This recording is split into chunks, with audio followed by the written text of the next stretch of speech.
Bismillahirrahmanirrahim. Bienvenue mes chers amis dans un autre cours de radiologie. Notre intitulé aujourd'hui c'est les ultrasons ou bien l'échographie thoracique. C'est le cours de Dr Belmsabeh. Toujours tous les liens de tous les supports utilisés dans les vidéos sont disponibles dans la description pour télécharger. Je vous invite comme d'habitude à abonner pour recevoir ces vidéos durant toute l'année. Et je demande de votre part le maximum de j'aime et de partage afin que ces vidéos atteignent le maximum des étudiants le plus tôt possible. Donc, un autre cours de radiologie, toujours dans l'unité cardio-respiratoire. Aujourd'hui, on va voir les ultrasons, on va voir l'échographie, qui est un examen très utile dans certains cas comme nous allons voir. Les objectifs de ce cours, c'est de définir les principes physiques élémentaires des ultrasons et c'est très primordial pour déterminer de quelle pathologie s'agit-il. Classification de liquide, c'est la notion d'échogénicité qu'on va avoir dans les déroulements de ce cours. Deuxièmement, définir les bases techniques de l'échographie thoracique et les indications. Donc, c'est où on va utiliser l'échographie. Donc ça, c'est primordial. Où vous allez, ou bien quand vous allez prescrire de l'échographie thoracique. Et dernièrement, voir la sémiologie des syndromes, comme nous allons voir de la pleurésie, du syndrome intestinal, de l'OAP, comment va se manifester ces pathologies-là ou bien ces syndromes en échographie. Donc ça sont les objectifs, ce sont les compétences que vous allez retenir à partir de ce cours. Commençons premièrement par une généralité. Donc c'est quoi l'échographie? Donc c'est facile. C'est une technique d'imagerie médicale qui utilise les propriétés des ultrasons. On a des sons qui sont limités dans un intervalle entre 2 Hz, plutôt 20 Hz et 20 kHz. C'est là, l'intervalle des sons, c'est entre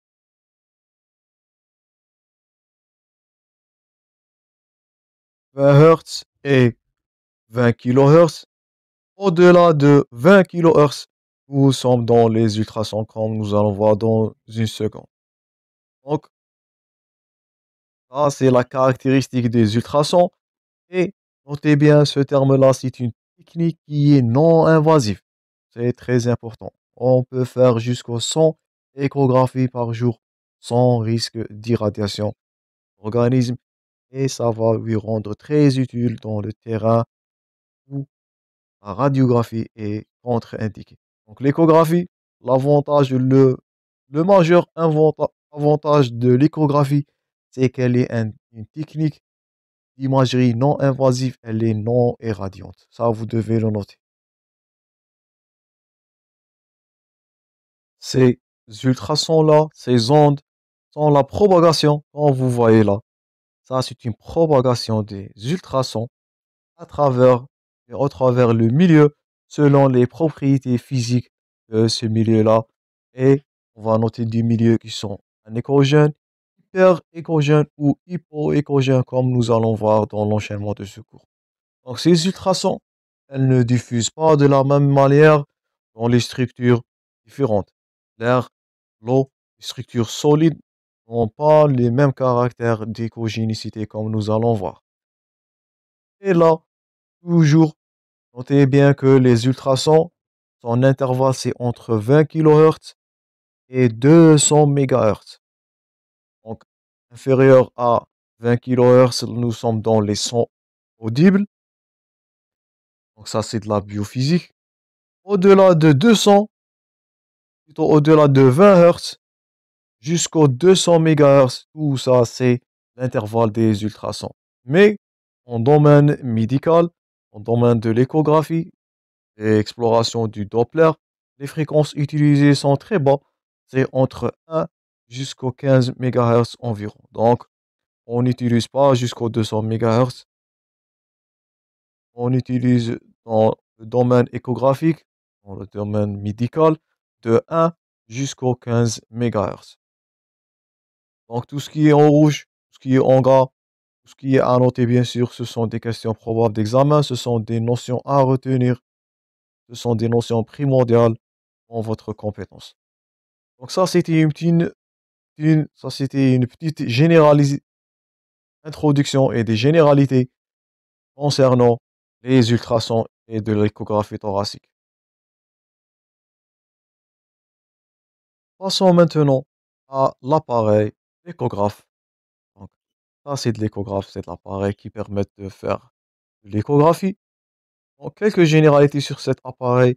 Elle est constituée des sondes, comme nous allons voir, un système informatique, la console de commande, ça c'est la console de commande, ça c'est du système informatique, c'est là où va se passer le traitement des images.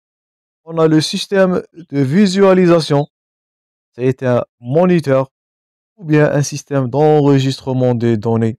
C'est analogue, ça c'est plus ancien, donc c'est des cassettes, ou bien vidéo impression du papier. Et les nouvelles généralisations ont un système de visualisation dit moniteur de type électronique.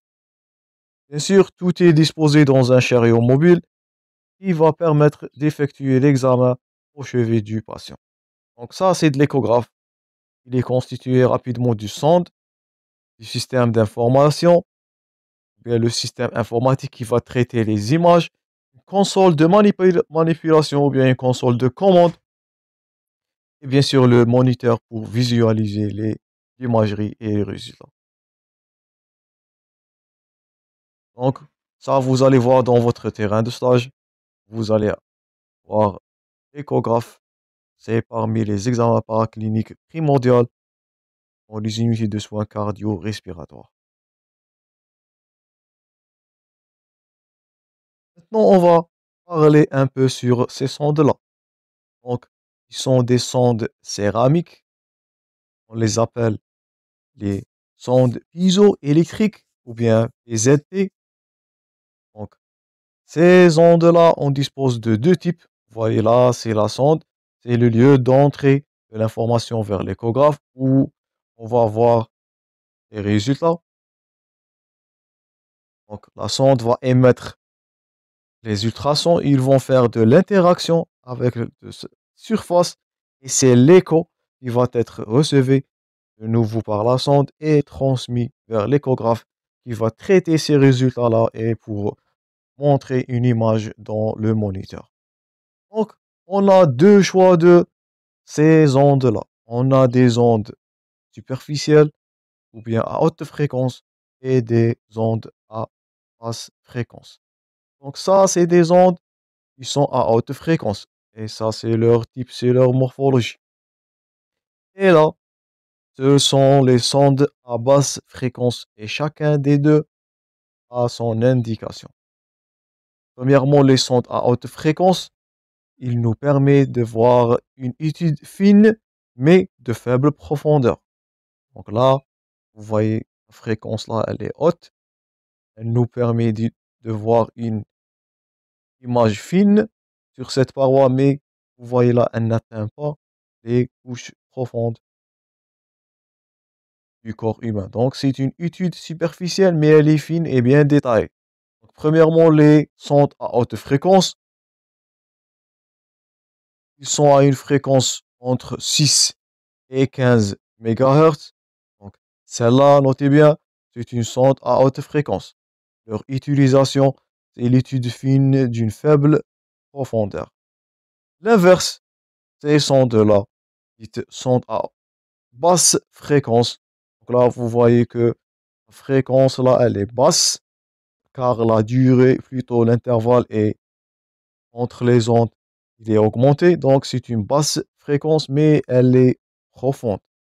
Donc c'est cette utilisation et pour visualiser les organes profonds. Et là, la fréquence est entre 1 et 5 MHz. Donc, gardez en tête, sonde à haute fréquence, elle a une utilisation superficielle. Une sonde à basse fréquence, c'est fréquemment la plus utilisée. Elle est utilisée comme une sonde profonde pour visualiser les structures dites profondes. J'espère que c'est clair. Passons maintenant à la production de l'image. Et gardez-vous en tête que l'échographie est un examen à deux temps, un mode B statique, un mode de brillance et un mode dynamique, il est dit de temps en mouvement. Donc c'est un examen dynamique et statique en même temps. Il nous permet de visualiser des images dites en mode B ou bien en mode de brillance. Ce sont des images statiques et en mode temps en mouvement, ça va donner des images dites dynamiques qui vont nous montrer la position et les structures qui vont être mobiles. Là, quand vous voyez ça, c'est du en mouvement. Là, vous voyez la mobilité de la paroi en le temps. Et là, c'est une imagerie en mode B, mode de brillance, qui va visualiser les structures. Donc, premièrement, le mode B, mode dit de brillance, le mode statique. Elle est la plus utilisée en pratique diagnostique. Les informations là qui sont obtenues, bien sûr, après un balayage manuel, ils sont représentés sur une coupe plane. C'est un noir et au blanc dans une échelle de gris. Quand vous voyez là, c'est une échelle de gris, ce sont des nuances de gris, blanc et noir. Tout ce qui est noirâtre, donc c'est des substances qui est anéchogène. Notez ce terme-là, on va l'aborder dans quelques minutes. Tout ce qui est en blanc ou bien clair, plutôt c'est de l'ossification, c'est de l'hyper-écogénicité. Et les structures grisâtres, c'est de l'hypo-écogénicité, comme nous allons voir. Donc, là, ça c'est du temps mouvement. Plutôt c'est du mode B, mode dit de brillance.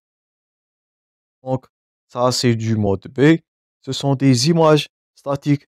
Ce sont les plus souvent utilisées pour visualiser les anomalies de type calcique, de type hydrique, aérique. On va voir dans la suite de ce cours. Donc ça c'est premièrement. Deuxièmement, le mode TM, le mode en mouvement. Le temps en mouvement, il représente une seule ligne d'information. C'est celle-là que vous voyez, mais c'est très utile comme examen, je répète, dynamique. Notez tous les points forts là. Peut-être des questions des examens. Je répète, l'échographie, elle a deux temps. Un mode B de brillance qui est un examen statique. Ça va nous renseigner sur les structures. C'est le balayage manuel des images. Et là, c'est du temps en mouvement. C'est un une seule ligne d'information, mais avec modification de positionnement des structures. Là, c'est de la mobilité. Quand vous voyez cette paroi-là, elle est mobile. Donc, c'est un examen dynamique qui va nous renseigner des informations concernant la mobilité des structures là qui sont de voisinage. Et c'est très utile dans plusieurs pathologies comme nous allons voir. Donc, notez bien, mode B dit mode brillance, c'est statique. Mode temps mouvement, comme leur nom indique, c'est du mouvement. Donc, c'est un examen dynamique qui permettre de visualiser la mobilisation des structures. Passons maintenant aux formations des échos. Donc, ça, c'est de la culture générale.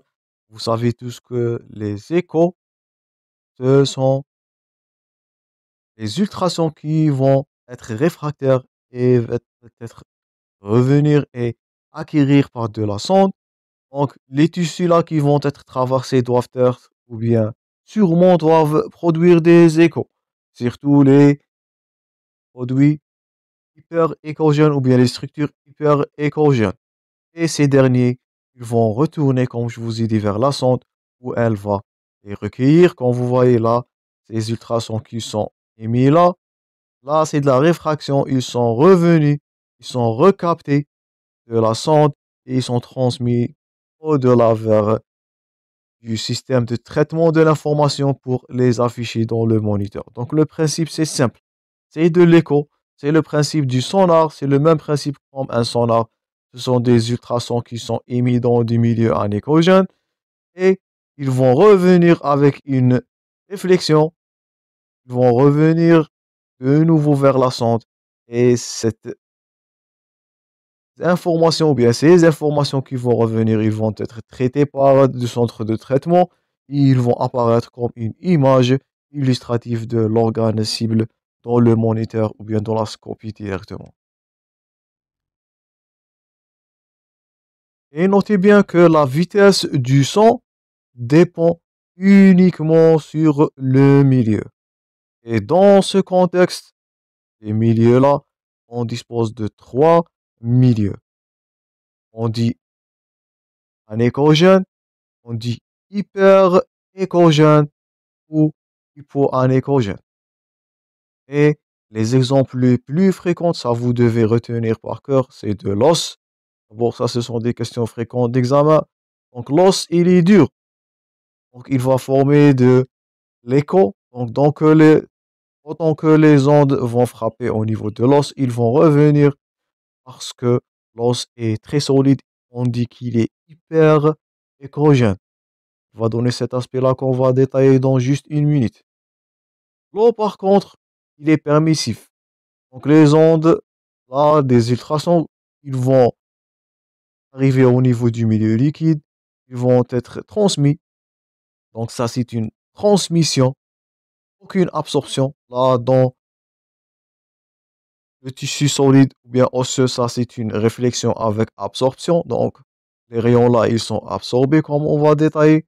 Là, c'est une transmission. Donc, l'eau permet la transmission de ces ondes-là à travers lui. Et dernièrement, c'est au niveau de l'air, c'est une réflexion plus dispersion. Donc, on revient. Là, on a des structures dites anéchogènes. Ce sont des structures vides. L'exemple le plus fréquent là, c'est de l'eau. L'eau, il est anéchogène. Il va permettre de tous les ondes de se passer là.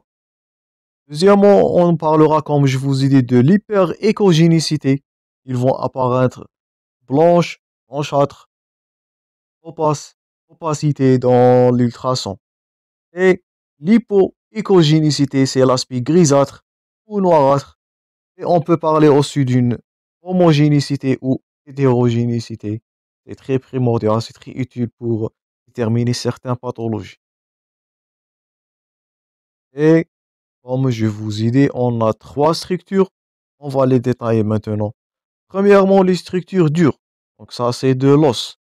Comme je vous ai dit, il existe une réflexion avec une absorption. Rien ne va passer là, à partir de ces ondes-là.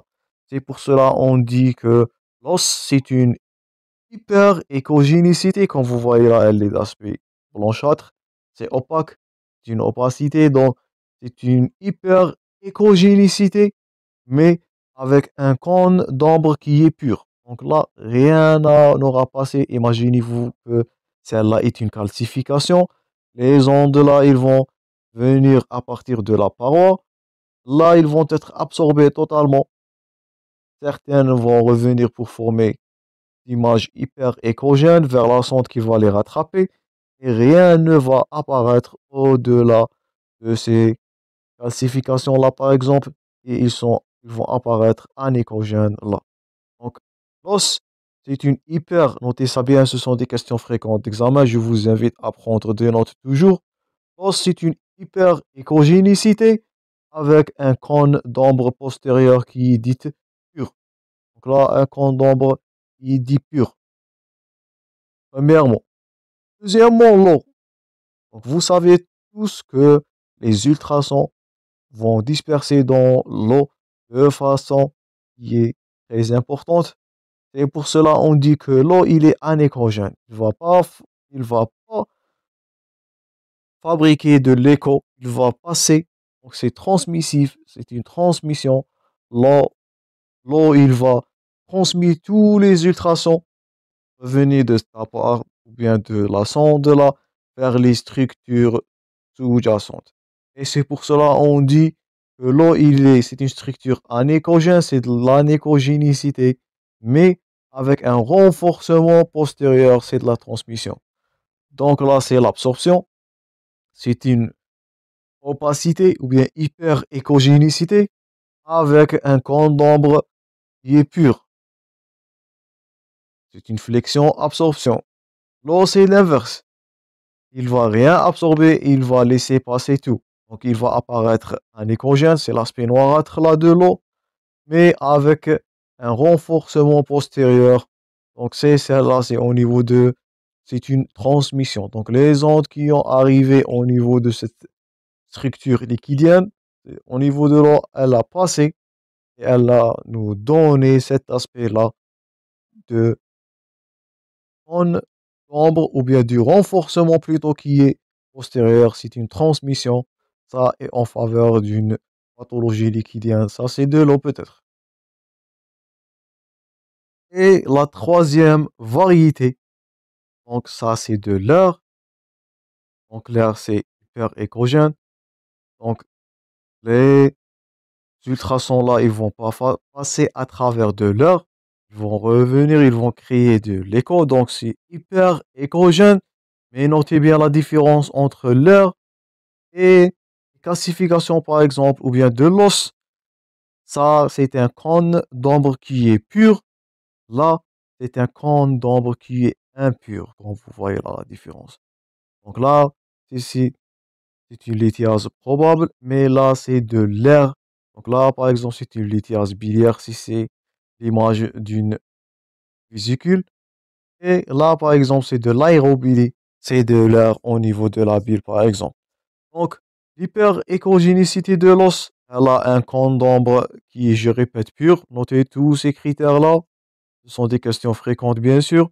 C'est une réflexion. Bien sûr, il va refléter les ondes, mais avec une absorption. Rien ne va passer au-delà de l'os ou bien d'une calcification. C'est la plus opaque, c'est la plus absorbante.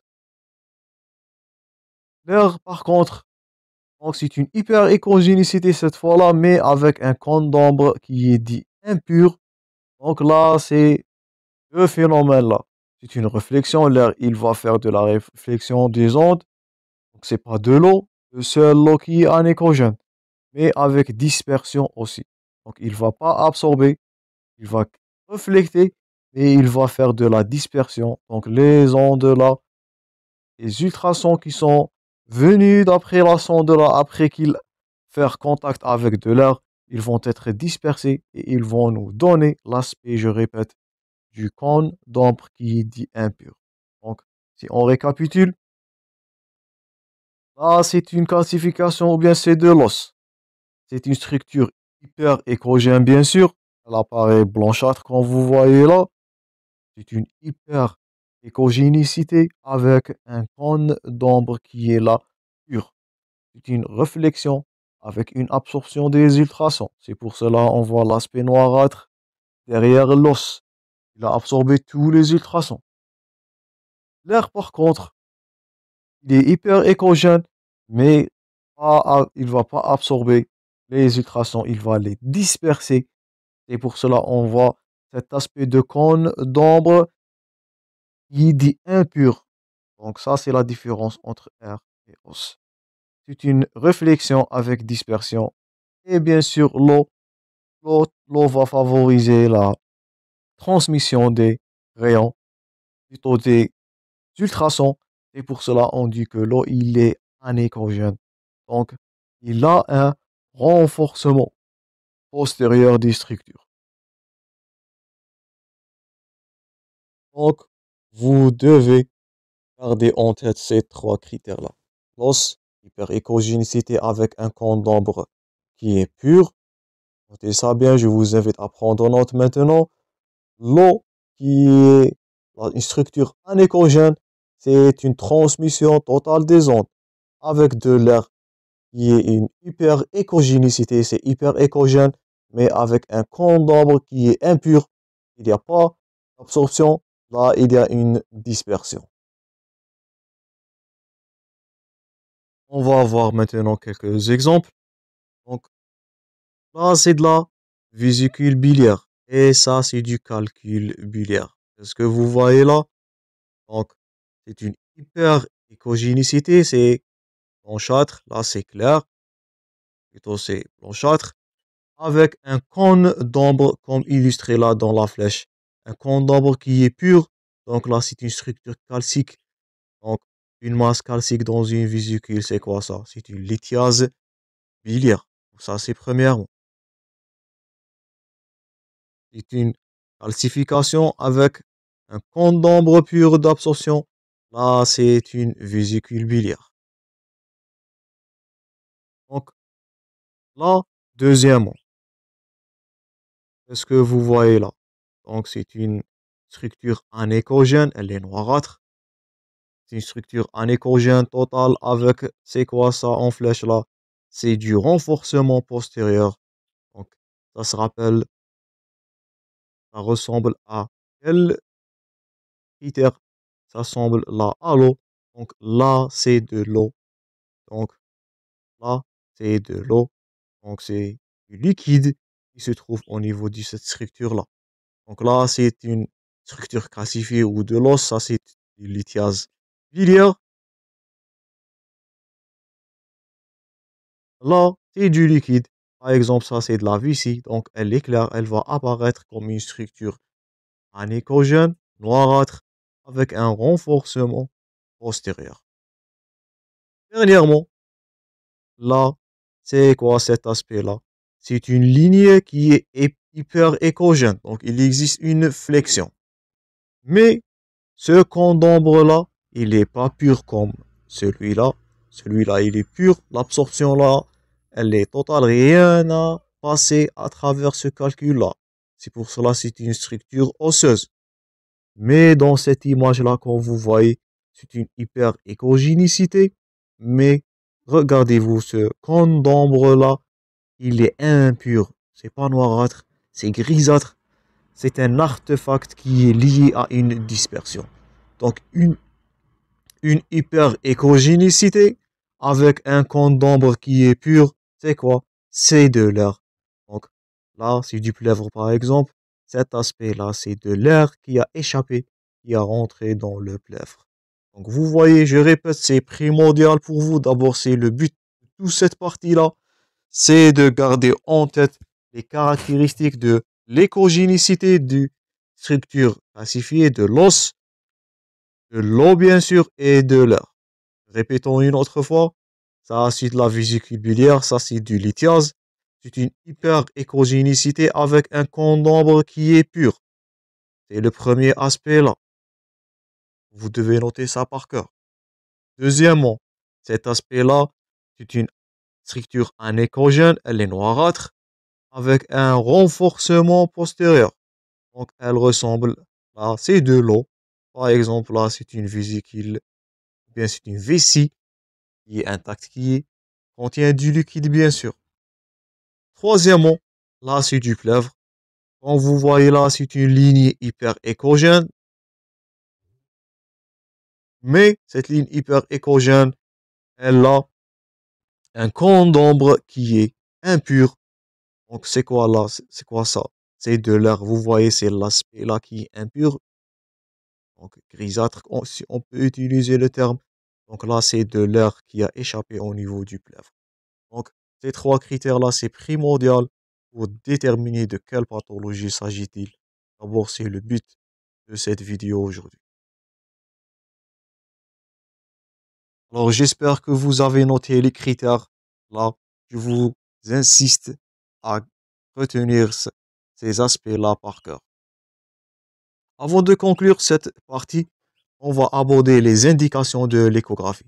C'est la deuxième compétence à retenir où vous allez prescrire ou bien quand vous allez prescrire une échographie.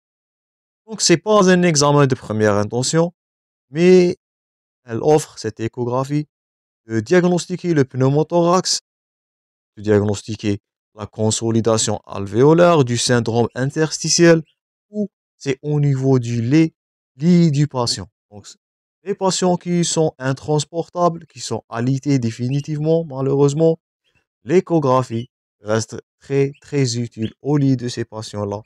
Donc, comme on avait dit, il est amovible, il peut être transporté partout au lit du patient. Ça, c'est de l'intérêt de l'échographie. Donc, c'est un examen, c'est un outil de diagnostic qui peut être transporté lui-même au lit du patient là. Donc, chez les malades intransportables, l'échographie là retrouve son indication. Notez ça bien. Donc, elle est largement Et pour cela, elle est largement indiquée dans ces dernières années. Donc le premier avantage de l'échographie, c'est un examen qui peut être fait au niveau du lit du patient. C'est un examen transportable. Deuxièmement, elle est indiquée en deuxième intention pour la détection des épanchements pleuraux. Notez ça bien aussi. Là, c'est la deuxième intention pour la détection des épanchements pleuraux et pour guider, bien sûr, pour guider les ponctions pleurales. Notez tous ces critères-là, ce sont des questions probables. Guider les ponctions ou bien même guider des biopsies pleurales. Ils peuvent être indiquées aussi, elles peuvent être indiquées comme dans l'étude des masses pariétales thoraciques. Quel type s'agit-il de masse? Donc, dans le syndrome pariétal, comme nous allons voir dans la suite de ce cours. Et bien sûr, chez les sujets fragiles, nouveau-nés, on avait dit que c'est un examen invasif, non irradiant, donc c'est de l'avantage. Elle va nous offrir, ou bien nous offrir, la possibilité de diminuer le recours et limiter les radiations éventuelles entre ces terrains qui sont fragilisés. Donc, chez les nouveau-nés, chez les sujets âgés. Donc là, l'échographie retrouve son indication. Et bien sûr, les patients alités pour détecter les épanchements pleuraux, pour guider les ponctions et les biopsies pleurales. Tout ça, ce sont des indications à l'échographie que vous êtes censé de retenir. Notez-les bien. Cette diapo est à retenir. Dernièrement, le déroulement de l'examen. C'est le plus facile possible. Le patient, il est allongé sur une table. On va utiliser du gel qui sera impliqué sur la peau. Pourquoi? Pour augmenter. Le gel, il est anéchogène, c'est pour faciliter ou permettre une bonne transmission au niveau des structures là. Donc le gel, il est un transmetteur des ultrasons. Donc il va améliorer la qualité, bien le nombre, la quantité des ultrasons qui vont être transmis au corps et mieux visualiser les structures. Et dernièrement, on va voir, ou bien l'examen, il va fournir des images qui sont maintenues ou bien contrôlées à l'écran, comme nous avons dit, en deux modes. Un mode B de brillance et un mode temps réel, un temps mouvement qui sont de deux examens qui sont statiques et dynamiques en même temps. Et ça, c'est un avantage. Là, vous voyez, c'est la technique. C'est du gel qui va être appliqué directement. Vous avez le choix de choisir quelle sonde vous allez préférer, soit de sondes superficielles, sondes à haute fréquence ou des sondes à basse fréquence, selon le cas, selon les indications. Donc, ça, c'est tout pour cette première partie-là. J'espère que vous avez retenu tous les points forts concernant ce cours-là. Ce sont des questions fréquentes d'examen. J'espère que la vidéo était bénéfique. Je vous rencontrerai prochainement dans la suite de ce cours. Je vous invite à abonner, mes chers confrères, toujours. Je vous invite, je vous demande le maximum de partage et de j'aime afin que ces vidéos atteignent le maximum des étudiants le plus tôt possible. Merci pour votre attention et bon courage.